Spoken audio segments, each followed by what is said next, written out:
Tinanggihan ng Sandigan Bayan 6th Division ang motion for partial reconsideration na inihain ng kapwa-akusado ni former Congressman Zaldico na si dating DPWH Mimaropa Regional Director Gerald Pacanan. Ito ay para sa nauna ng hindi na pagbigyang hiling na mag-inhibit o umatras sa pagdinig ng kaso ang mga maestrado ng 6th Division. Ayon sa kampo ni Pacanan, nagpakita umano ang mga hukom ng partiality o pagiging bias. Bunsod ito ng sunod-sunod na hindi paborableng desisyon na inilabas ng mga ito.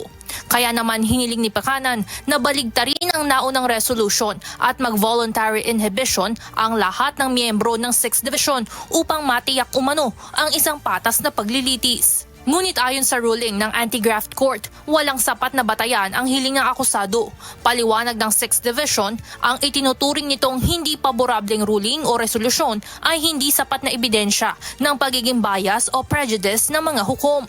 Binigyan din ng korte na walang naipakitang patunay si Pacanan na ang mga naging pasya ng 6th Division ay batay sa ibang dahilan maliban sa ebidensya, umiiral na batas, rules of court at jurisprudence.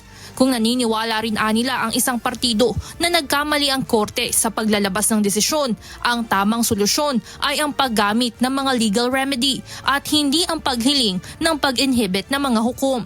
Dahil dito, nananatiling epektibo ang naunang resolution ng korte at magpapatuloy ang pagdinig ng kasong malversation sa parehong 6th Division. Inaasahang ipagpapatuloy ang trial sa darating na Martes, June 30, kung saan sasalang sa witness stand ang isa sa mga akusadong dating DPWH Mimaropa official na si Dennis Abagon. Ito ay para sa umano'y substandard flood control project sa Nauhan Oriental, Mindoro na nagkakahalaga ng 289.5 million pesos.